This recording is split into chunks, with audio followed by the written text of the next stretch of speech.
उज्जवल Bharat news, देश की प्रखर आवाज। अब नए अंदाज में। नमस्कार, उज्जवल भारत न्यूज में आपका स्वागत है।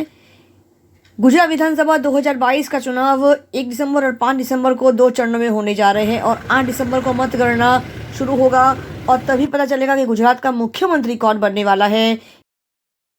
एक तरफ 27 साल से गुजरात के प्रजा के मन में राज कर रही है विकास की स्तर पर चलने वाली भाजपा सरकार, भाजपा का दल, मजबूत दल, और दूसरी तरफ कांग्रेस और तीसरी तरफ आम आदमी पार्टी का भी गुजरात में अब उन्होंने कदम आगे बढ़ाना शुरू कर दिया। तो दूसरी तरफ प्रजा विजय पक्ष, जिसमें वलसाड़ से उम्मीदवारी कर रहे हैं डॉक्टर महेश आचार्य जी। ये वही व्यक्ति है, महेश आचार्य जी, जिन्होंने कोरोना के समय पर हजारों से ज्यादा लोगों को उन्होंने अपनी दवाई से, आयुर्वेदिक दवाई से चिकित्सा किया और उनकी जान भी बचाने का सकारात्मक कार्य किया। प्रजा विजय पक्ष के वंजारा जी भी वलसाड़ उपस्थित रहे थे और इनकी पक्ष के हिसाब से इनका ये कहना है कि राज सत्ता के साथ धर्म सत्ता का होना बेहद आवश्यक हो गया है। जिस प्रकार से परिवार में किसी एक बड़े व्यक्ति का, बुजुर्ग व्यक्ति का, यानी गार्जियन का होना जरूरी, जिस तरह से शिक्षा प्रणाली में हमने देखा है, शिक्षा संस्थाओं में प्रिंसिपल या आचार्य जी का होना कितना आवश्यक होता है, उसी तरह से अब राज सत्ता में भी धर्म सत्ता का होना एक प्रिंसिपल या गार्जियन की तरह काम करेगा। ये इसी प्रकार की प्रणाली लाना चाहते हैं, परिवर्तन लाना चाहते हैं। राजनीति के अंदर एक सकारात्मक परिवर्तन लाने के ये सकारात्मक प्रयास किया जा रहा है कि राज सत्ता के ऊपर धर्म सत्ता का होना बेहद जरूरी है। गुजरात की प्रजा आखिर क्या चाहती है, तो मतगणना के दिन काउंटडाउन शुरू होगा तभी पता चलेगा। क्या गुजरात की प्रजा परिवर्तन चाहती है या विकास के स्तर पर अपना मत देना चाहती है? तो 8 दिसंबर को जब मतगणना शुरू होगा तब धीरे धीरे काउंटडाउन आगे बढ़ता हुआ नजर आएगा। तब पता चलेगा कि आखिर गुजरात की प्रजा ने किस स्तर पर, किस विचारधारा के ऊपर, किस सिद्धांत के ऊपर गुजरात की जनता ने मत दिया है। प्रजा विजय पक्ष की वलसाड़ के उम्मीदवार डॉक्टर महेश आचार्य जी ने आज रैली निकाली थी और इनके साथ वंजारा जी भी उपस्थित रहे। वंजारा जी के हिसाब से उनका ये कहना है कि राज सत्ता के साथ धर्म सत्ता का होना आज बेहद। आइए सुनते हैं प्रजा विजय पक्ष के उम्मीदवार डॉक्टर महेश आचार्य जी और उनके साथ उनके अध्यक्ष वंजारा जी इस अपने प्रजा विजय पक्ष को लेकर क्या सिद्धांत रखते हैं, क्या परिवर्तन चाहते हैं, प्रजा से वो क्या कहना चाहते हैं। आइए सुनते हैं कि प्रजा विजय पक्ष की उम्मीदवार डॉक्टर महेश आचार्य जी चुनाव को लेकर क्या राय रखते हैं, अपने पक्ष को लेकर, अपने दल को लेकर क्या राय रखते हैं। और साथ में हमारे साथ वंजारा जी भी उपस्थित है और वे अपने दल को लेकर क्या राय देते हैं। वे बने रहिए चैनल के साथ, देखते रहिए उज्जवल भारत न्यूज, देश की प्रखर आवाज। चैनल को लाइक करें, शेयर करें, कमेंट जरूर करें, सब्सक्राइब जरूर करें। धन्यवाद। नमस्कार, उज्जवल भारत न्यूज में आपका स्वागत है। गुजरात विधानसभा इलेक्शन 2022 विशेष फेसबुक पेज पर लाइव सीमा भट्टाचार्य लाइव आप सभी का स्वागत करती हूँ। प्रजा विजय पक्ष पार्टी द्वारा वलसाड़ से रैली निकलने जा रही है। बस कुछ ही देर में प्रजा विजय पक्ष उम्मीदवारी कर रहे हैं डॉक्टर महेश आचार्य जी वलसाड़ से और हमारे साथ वंजारा जी यहाँ पर उपस्थित है।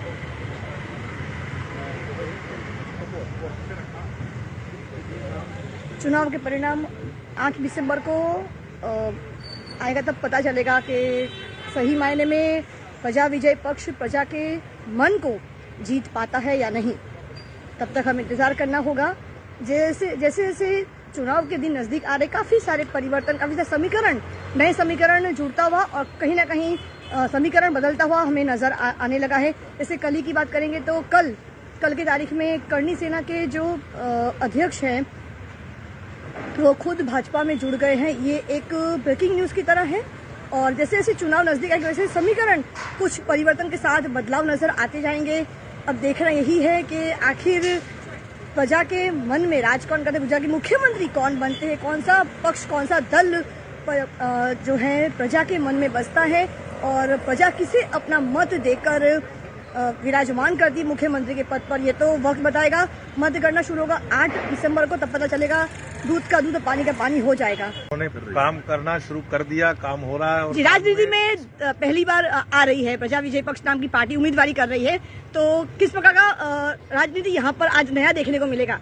पक्ष पहली बार आ रहा है जी। प्रजा तो हजारों सालों से कर रही है राजनीति। बिल्कुल बिल्कुल। और इसके जो मूर्धन्य हैं, जो जी। स्थापक हैं, जी। जो उसके प्रेरणेता हैं, जी, हमारे वंदनीय डीजी वंजारा साहब जो हैं, जी, इनकी ही मार्गदर्शन जो है, जी, पूरी दृष्टि इनकी है। जी, और इसी दृष्टि को लेकर के नई पीढ़ी, जी। नया युवान चल पड़ा है। जी, और जो दिखाई दे रहा है जी। परिवर्तन का जो वो बिल्कुल। करवट दिखाई दे रहा है।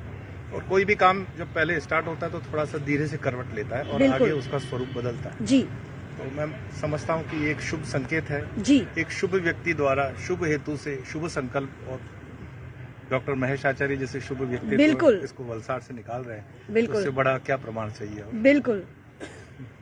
जी, धन्यवाद। जी सर, आपसे पूछना चाहूंगी, लाइव है फेसबुक पेज लाइव। सर, प्रजा विजय पक्ष की उम्मीदवारी महेश जी कर रहे हैं। आप प्रजाओं के बारे में, प्रजा के बारे में आप क्या सोच रखते हो, और आने वाले समय में सीट लेकर अगर आते हैं तो फिर उसके बाद का पहला कर्तव्य क्या करोगे? गुजरात प्रजा को आप नया क्या देना चाहते हो, क्या परिवर्तन लाना चाहते हो गुजरात की प्रजाओं के लिए? आजकल देश में हिंदुत्व का माहौल है। जी, बीजेपी एक हिंदुत्ववादी पक्ष है जी, और गुजरात में बीजेपी का शासन गत 27 साल से है।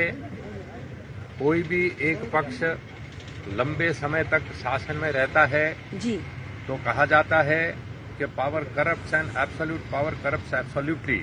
जी, लोकशाही, प्रजातंत्र, डेमोक्रेसी, इसको सही ढंग से चलाना हो तो डेमोक्रेटिक सिस्टम में सत्ता में जो चेंज है वो चेंज आता रहना चाहिए। जी, गत 27 साल से गुजरात में बीजेपी का शासन है तो एक ही पक्ष शासन में है। इसकी वजह से गुजरात राज्य में इनएफिशिएंसी है और भ्रष्टाचार अपनी पराकाष्ठा पर है। लोगों का जो काम होना चाहिए, जिस ढंग से होना चाहिए, ऐसी तरह से लोगों का काम नहीं होता है। वो चाहे कोई भी क्षेत्र हो, शिक्षण का क्षेत्र हो, कि स्वास्थ्य का क्षेत्र हो, कि कोई भी क्षेत्र हो, एग्रीकल्चर का क्षेत्र हो, इंडस्ट्री का क्षेत्र हो, गरीबी हटाने का क्षेत्र हो, एम्प्लॉयमेंट देने का क्षेत्र हो, या तो कोई भी क्षेत्र हो, तो हर एक क्षेत्र में एक प्रकार की शिथिलता है। जी, गुजरात में हिंदुत्व का माहौल है। यदि बीजेपी एक हिंदुत्ववादी पक्ष है, इसको सत्ता में से हटाना हो तो दूसरा हिंदुत्ववादी पक्ष मैदान में आना चाहिए। जी। तो प्रजा विजय पक्ष है वो एक सवाया हिंदुत्ववादी पक्ष है। We are one step ahead of BJP.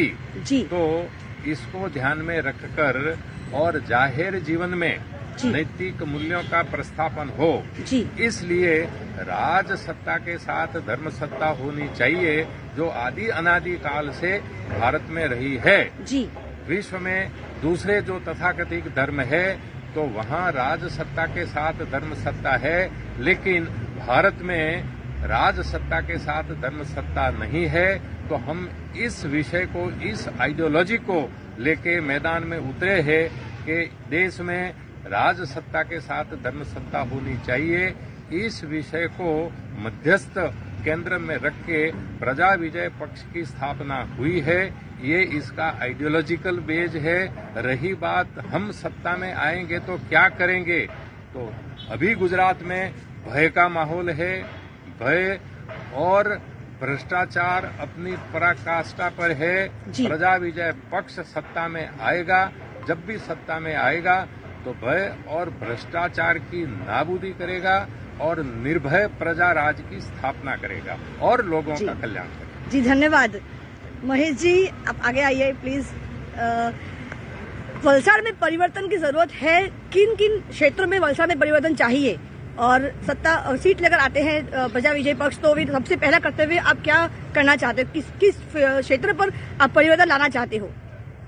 नमस्कार मित्रों, हमने वंजारा साहब के नेतृत्व में प्रजा विजय पक्ष में यहाँ से उम्मीदवार के रूप में हमने उम्मीदवारी की है और मैंने करीब 22-23 पॉइंट जो है वलसाड़ में परिवर्तन के, उसमें मेरे वीडियो जारी किए।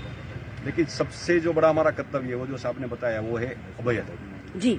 जब तक लोग में अभयत्व पैदा नहीं होगा तब तक कुछ भी ठीक हो नहीं सकता है जी। तो कोई भी काम करने के लिए अभी जो डर का माहौल है जी, तो प्रजा के अंदर जी बहुत ही डर है जी। हमारे जो ठेकेदार होते हैं उनको भी डर लगता है कि बीजेपी वाले देख लेंगे, ये करेंगे, वो करेंगे। तो ये कोई भी राजकीय पार्टी हो उनसे डर नहीं होना चाहिए और हमारा पहला कर्तव्य है अभयत्व प्रदान करना। और अगर अभयत्व प्रदान हो गया तो बाकी जो काम है वो सहजता से अपने आप चलेगा। मैंने कोरोना काल में दिखा दिया है जी, करीब 1.5 लाख पेशेंट को आयुर्वेद दवा से क्योर किया है और दवा का ट्रीटमेंट करना महत्व नहीं था, लेकिन मैंने सबके मन में से जी संवाद करके डर निकाला है जी। कोरोना पेशेंट को मेरी बाजू में बिठा के इनको सांत्वना दी और कोरोना कुछ नहीं करेगा, चिंता मत करो, मुझे देख लो। तो ये जो अभय का जो एक माहौल पैदा करने की आवश्यकता है वही हमारा एक मूल कर्तव्य रहेगा। और अगर सब में अभयत्व आ गया तो मुझे लगता है कि प्रजा का विकास का काम अपने आप सब जगह से हो जाएगा, कोई रजवाती नहीं कर रहा है जी। और ये होने के बाद तो एक के बाद एक काम, भले हमारे 2-4 एमएलए रहेंगे लेकिन सिंह की तरह रहेंगे और पूरी विधानसभा में हमारी धाड़ आपको सुनाई देगी कि ये प्रजा विजय पक्ष है। और कोई भी लोभ लालच में नहीं आकर, कोई भी दबाव में नहीं आकर हम हमारा जो कर्तव्य अच्छी तरह से निभाएंगे जी। नमस्कार जी। सबसे बड़ी बात है कि हमारा हिंदू धर्म में, कल आपकी बातें सुन रही थी, उनसे भी मैं कल बातें से सहमत भी थी। हमारा हिंदू धर्म खुद बटा हुआ है, उनकी बात बहुत सही थी। तो किस प्रकार से उनको एकजुट करके आगे लाना, क्योंकि मैंने ये कल उनकी सारी बातें सुनी थी, कल मैं वहां पे उपस्थित थी शाम की मीटिंग में। तो किस प्रकार से हिंदुओं को एकजुट करके हमें आगे बढ़ना है, किस प्रकार से आप क्या निर्णय लेना चाहते हो? सबसे पहली बात यह है कि हिंदू धर्म बटा हुआ है, ये अवधारणा है लोगों की। हिंदू धर्म बटा नहीं है, सनातन धर्म जो है बटा नहीं है। हाँ, मत अलग अलग हो सकते हैं जी, गंतव्य स्थान सभी का एक ही है जी। और उस गंतव्य स्थान तक पहुंचाने के लिए जो मार्गदर्शक सिद्धांतों की आवश्यकता है जी, उन मार्गदर्शक सिद्धांतों का प्रजा विजयी पक्ष का अनुसरण करेगा जी। और उस तरह से हमारा जो लक्ष्यांक है जी, जैसे वंजारा साहब ने बताया अभी जी कि राज्य सत्ता के साथ धर्म सत्ता का होना आवश्यक है। बिल्कुल, जब तक धर्म सत्ता के साथ राज्य सत्ता के साथ धर्म सत्ता नहीं होती है जी, तो राज्य सत्ता अपने मार्ग से भटक जाती है। बिल्कुल, प्रजा का कल्याण शायद भूल जाती है। और यही देखने को मिल रहा है, जहाँ सुशासन जो है अगर दीर्घ समय तक चलता है तो फिर वो सुशासन नहीं रहता, केवल शासन रह जाता है। तो सुशासन की स्थापना के लिए जी, धर्म सत्ता की स्थापना के लिए जो कुछ करना पड़ेगा वो हमारे आयाम से होगा।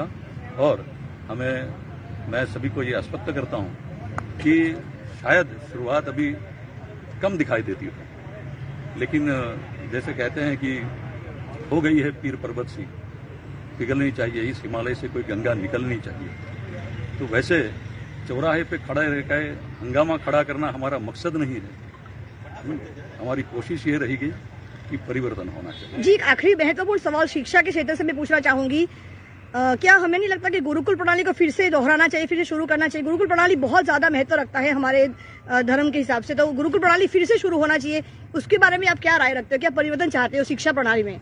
आपने आपके प्रश्न में ही सबसे पहले उत्तर रख दिया है आपने कि शिक्षा प्रणाली जो भी है वो शिक्षा प्रणाली केवल जिसको कहते हैं कि शैक्षिक मजदूर पैदा कर रही है जी। जिस क्षेत्र में जिस तरह की आवश्यकता है उस तरह के हम आदमी तैयार कर रहे हैं, प्यादे तैयार कर रहे हैं। गुरुकुल जो हमारी प्रणाली थी पूर्व की जी, वो संपूर्ण मतलब जिसमें मनुष्यत्व का पूर्ण विकास हो जी, ऐसा व्यक्तिमत्व हम तैयार करते थे।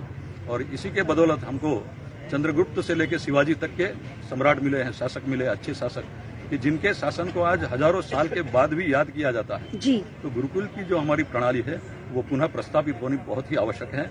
मैकॉले की जो सिद्धांत पे चल रही है अभी वर्तमान शिक्षा प्रणाली है, उसको कब से विदाई देने का समय आ गया है जी। और गुरुकुल की प्रणाली हर जगह, हर राज्य में हर देश के हर कोने में वही अगर प्रणाली पुनः स्थापित होगी तो अपने आप ही धर्म सत्ता का स्थापन होगा। गुरुजी, आज के युवा वर्ग इस दिशा में जा रहे हैं क्योंकि आजकल देखा गया सोशल मीडिया हो या चाहे इंटरनेट हो, आज हमारे युवा वर्ग जो है कहीं ना कहीं पश्चिम संस्कृति में बहुत ज्यादा आगे जा रहे हैं, तो उसकी तरफ मुड़ रहे हैं। तो उस पर अंकुश लगाने के लिए हम क्या कर सकते हैं, हमें क्या करना चाहिए, पहला कर्तव्य क्या होना चाहिए?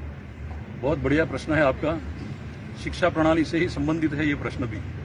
युवा पीढ़ी इसलिए मुकर रही है क्योंकि उनको हमारी संस्कृति जो है, संस्कृति का कहीं से भी ज्ञान प्राप्त नहीं हो रहा है जी। उनको जो प्राप्त हो रहा है केवल अक्षर ज्ञान प्राप्त हो रहा है और अलग अलग विषय में उनको नैपुण्य लाया जा रहा है जी। लेकिन जो मैंने जैसे कहा कि मनुष्य का संपूर्ण जो सर्वांगी विकास होना चाहिए जी। वो नहीं हो रहा है। धर्म के बारे में अभी तो हालात और भी अच्छे हैं मेरे ख्याल से, लेकिन इसकी पूर्व पीढ़ी जो गई है वो तो धर्म से बिल्कुल मुकर गई थी जी। अब जो वातावरण तैयार हो रहा है बिल्कुल। उसमें नई पीढ़ी को समझ में आने लगा है कि हमारी संस्कृति क्या है, हमारी संस्कृति की सच्चाई क्या है जी। और वो जो सच्चा सोना है वो अभी परखने लगी है नई जी। पीढ़ी जी। और इसलिए अभी उनको केवल एक थोड़ा मार्गदर्शन की आवश्यकता है। वो मार्गदर्शन को मिल जाएगा, देश में अवश्य परिस्थिति बदल जाएगी। जी, धन्यवाद। Thank you.